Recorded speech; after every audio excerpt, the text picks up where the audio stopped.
안녕하십니까, 박사입니다. 러시아, 미국, 중국의 삼각관계에서 러시아, 중국의 관계가 더욱 공고해지고 있습니다. 트럼프가 둘 사이를 갈라놓으려 하지만 잘 안 되고 있습니다. 주중 러시아 대사 이고르 모르굴로프는 2025년 시진핑이 러시아 국빈 방문을 기대한다고 밝혔습니다. 모르굴로프는 러시아, 중국을 세계 안정의 핵심 보장자로 묘사했습니다. 지난 수년 동안 베이징이 우크라이나 분쟁에서 중립적 입장을 취하면서 서방의 대러 제재에 동참하기를 거부함에 따라 러중 관계는 더욱 돈독해졌습니다. 이고르 모르굴로프 대사는 리아 노보시와의 인터뷰에서 시진핑의 러시아 공식 방문 계획이 이미 수립되고 있다면서 내년에 그의 방문이 예상된다고 밝혔습니다.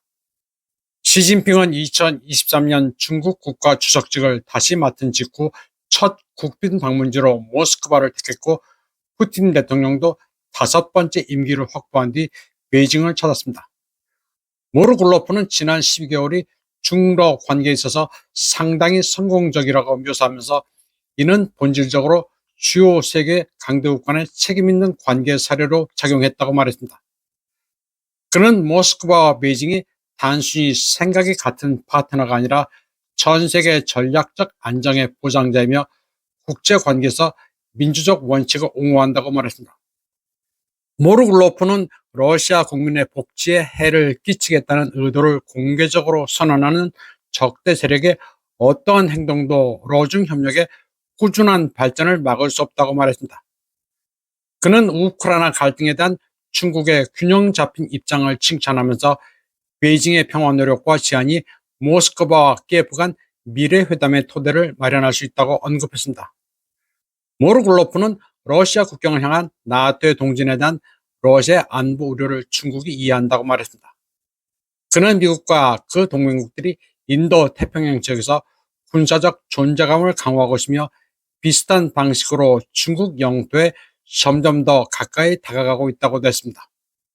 지난 7월 카자흐스탄 아스타나의 상하이 협력기구 정상회담에서 시 주석과 회동하는 동안 푸틴은 러시아, 중국 양자 관계가 역사상 가장 좋은 시기를 보내고 있다고 말했습니다. 푸틴 대통령은 양자 관계가 평등, 상호이익, 서로의 주권에 대한 존중 원칙에 따라 이루어지고 있으며 다른 누구를 겨냥한 게 아니라고 말했습니다.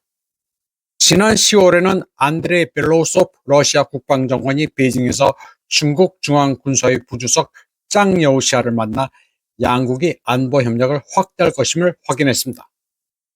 타이완의 한 뉴스 채널도 시진핑의 방러 계획을 의미 있게 보도했습니다. 러중 지도자가 2025년 정상회담을 일찌감치 발표함으로써 미 백악관을 붕 뜨게 만들었다고 전했습니다. 그리고 모르굴로프 주중 러시아 대사의 발언도 비중 있게 전했습니다. 서방이 러중 양국에 대해 이중으로 위협을 가하고 있는 데 대해 러중도 이중 반격을 준비 중이라고 모르굴로프는 말했습니다. 또 타스 통신은 러시아가 카자흐스탄을 경유해 중국으로 가는 천연가스 파이프라인 프로젝트를 이미 가동했다고 전했습니다. 블룸버그도 올해 11월까지 러시아의 대중 천연가스 공급량이 290억 입방미터로 전년 대비 40%나 증가했다고 보도했습니다.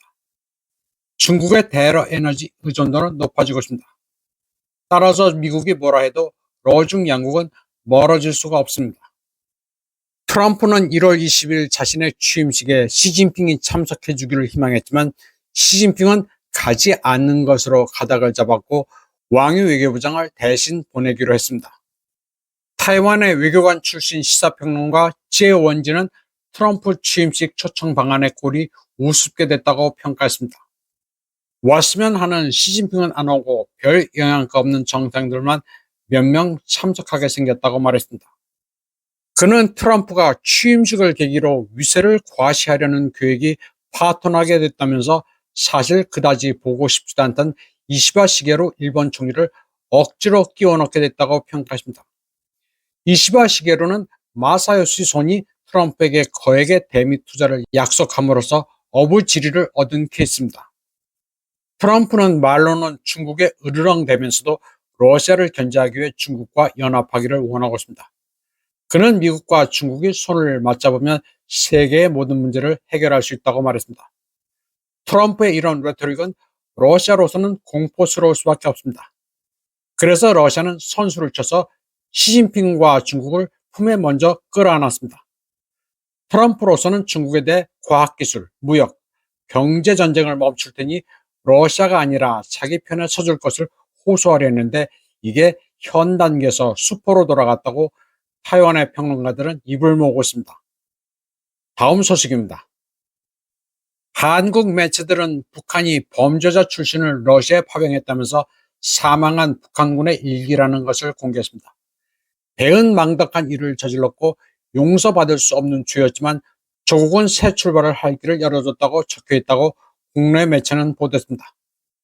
이제 남은 건 보답의 길밖에 없다면서 작전에서 대우의 맨 앞에 서겠다고 다짐한 뒤 전투에서 승리해 조국으로 돌아가면 당에 청원할 거라는 문장으로 끝난다고 보도했습니다.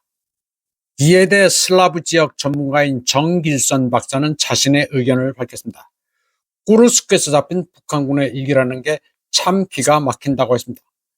우크라이나 특수작전부대 캡션 마크가 새겨져 있는 노트에 포로로 잡힌 북한군 일기라니 말이 되지 않는다면서 인터넷만 검색해도 드러날 저따위 조악한 조작질을 믿을 수 있다는 게 신기하다고 말했습니다. 그러면서 지금 한국은 대통령과 총리가 탄핵됐고 국방장관도 공석이라 무기나 돈, 군을 지원하는 것은 불가능하다고 말했습니다. 그리고 우크라이나 정부가 그런 사정을 모를 리 없을 텐데 웃다가 침 흘릴 정도의 조악한 조작질을 왜 하는지 모르겠다고 말했습니다. 우크라이나 특수작전부대는 정 박사가 말한 대로 인터넷을 검색하면 나옵니다. 북한군이 왜 우크라이나 특수작전부대 노트에 일기를 썼는지 그야말로 코미디입니다. 뿐만이 아닙니다. 우크라이나가 북한군 시신에서 발견했다는 드론 대처법 요령도 우크라이나 특수작전부대 메모장에 적혀 있었습니다. 러시아군에 배속돼 종군한 북한군이 왜 우크라이나 특작부대 메모지를 사용했는지 이것도 코미디입니다. 국민의 방송으로 수신료로 운영된다는 KBS도 이런 어이없는 뉴스를 방송하고 있습니다. 이번 방송은 여기까지 하겠습니다. 시청해주신 여러분 감사합니다.